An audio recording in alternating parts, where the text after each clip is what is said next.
to be precise on the topic matrices. And we shall look at how to find the determinant of a 3 by 3 matrix. In finding the determinant of 3 by 3 matrix, we have the ordinary method, which is very lengthy and elegant. And we have the diagonal approach. The diagonal approach is what I've realized that it's very easy and simple, and there's a need for each and every student to know, which will save you in your examination.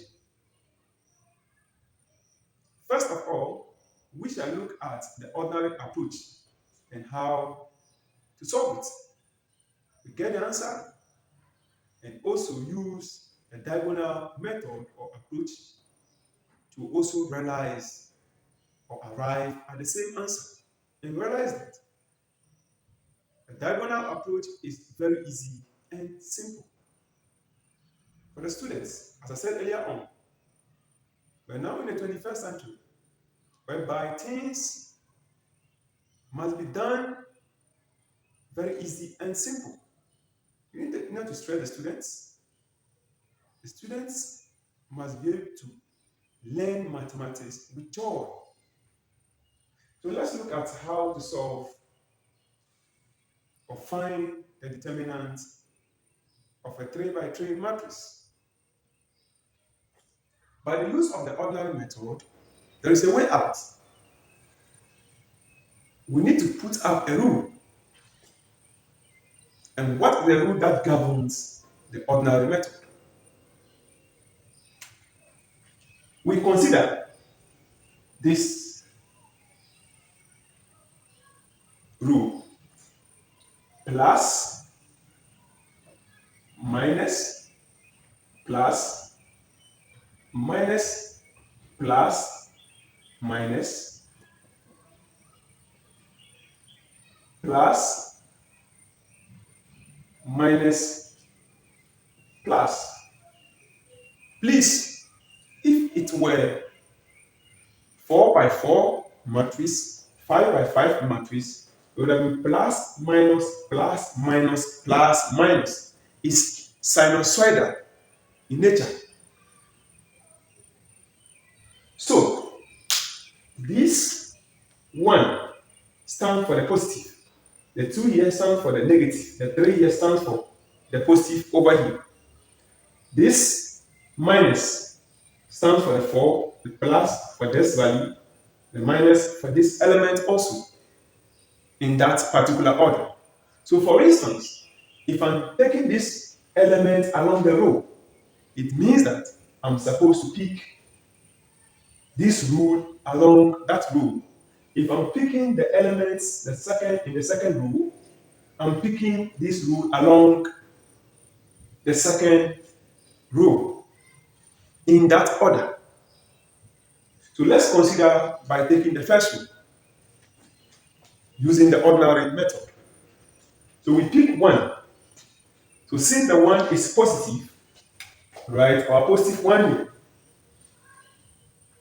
then what we do next, since the 1 is located here, we cancel the column of where the 1 lies and the row of where the 1 lies. So if this is cancelled and this is also cancelled, we can only have these elements left. So we put them here: 0, minus 3, 3, 1.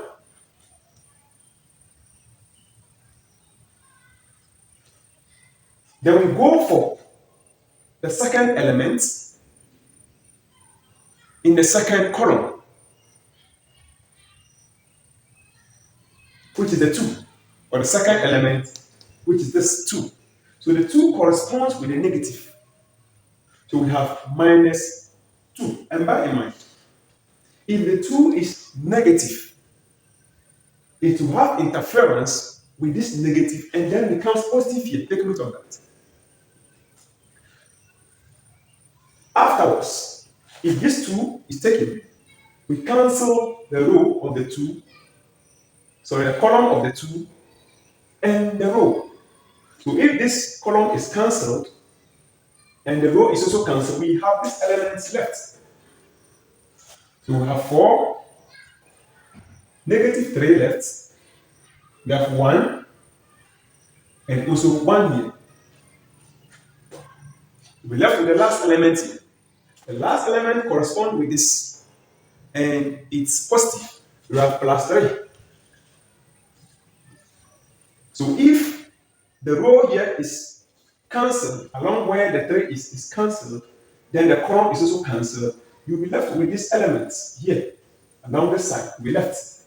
So we'll also write them here: 4, 0, 1, 3. Since this is a 2 by 2 matrix, we find the determinant of the 2 by 2 matrix. So we have 1 here. We'll find the determinant of this. So 1 times 0 along the major diagonal is 0. Minus 3 times negative 3 is negative 9. Minus 2. We also find the determinant of this 2 by 2 matrix. So 1 times 4 is 4.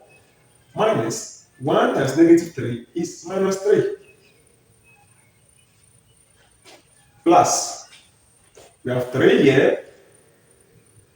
Along the major diagonal, we have 12. When we multiply 3 by 4, minus this times this is 0.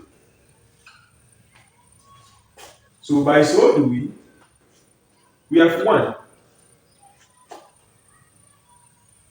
This will give us 9. Minus 2. And this will give us 7. Plus 3. This will give us 12.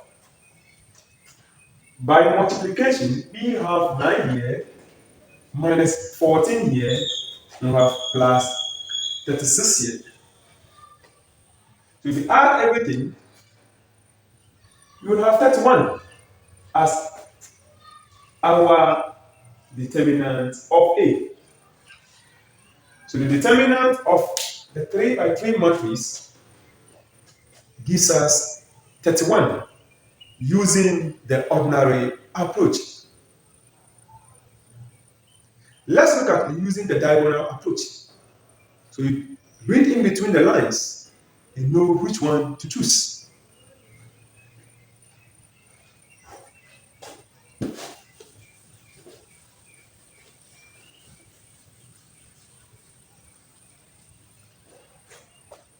In the diagonal method or approach, we don't need this rule to follow. The only thing we need to do is this. You will still repeat the matrix. But the matrix is repeated. 1, 2, 3, 0,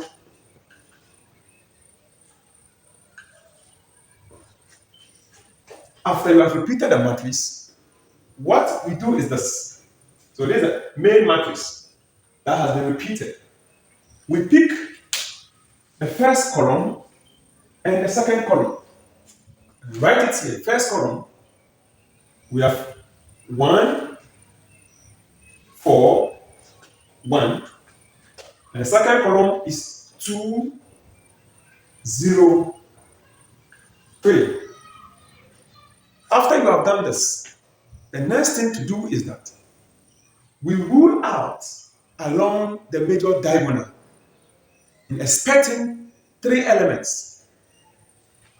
So we rule out this part this way.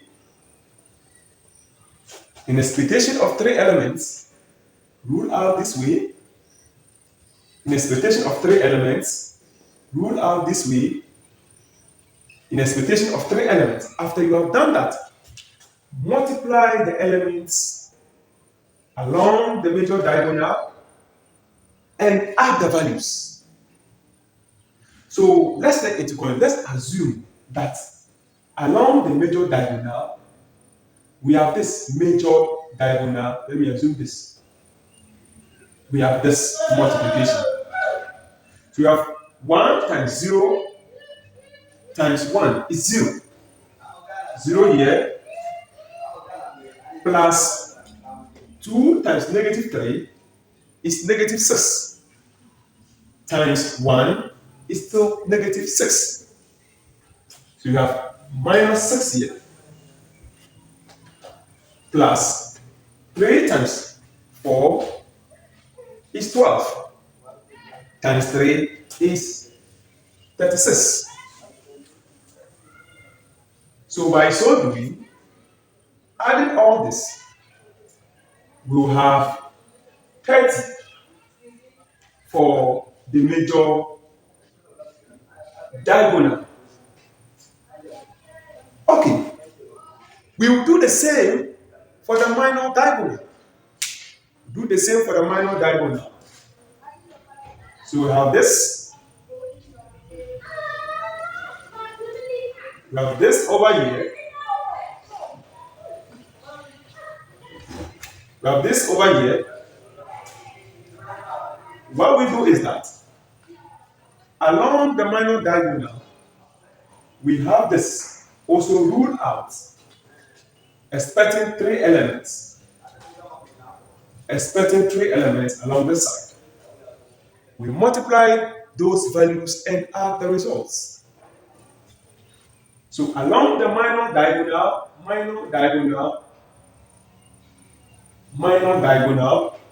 I'll have 1 times 0 times 3 is just 0. Plus, I'll have 3 times negative 3 is negative 9. Times 1 is negative 9. Plus, 1 times 4 times 2 is purely 8. To realize that, we will have minus 1. So what we do after getting this minus 1, which is for the minor diagonal, we also have that for the major diagonal. We will subtract the value of the minor diagonal from that of the major diagonal to get our determinant for the matrix A. So we have the determinant of matrix A to be the major diagonal value minus the minor diagonal value, which is 30 minus 1. So we have 30 plus 1, and it's 31. So looking at this, we realize that the determinant for this matrix is 31. By using the ordinary approach, we had 31, and using the diagonal method too, we had 31. So we realize that the diagonal method is very simple and easy in solving the determinant of a 3 by 3 matrix and even further matrices without having any challenge. I think students, you can judge between these two methods, and I prefer or I recommend the diagonal method. Thank you very much for watching, and always subscribe to Luis on YouTube and leave your comments. I love you, students. Bye-bye.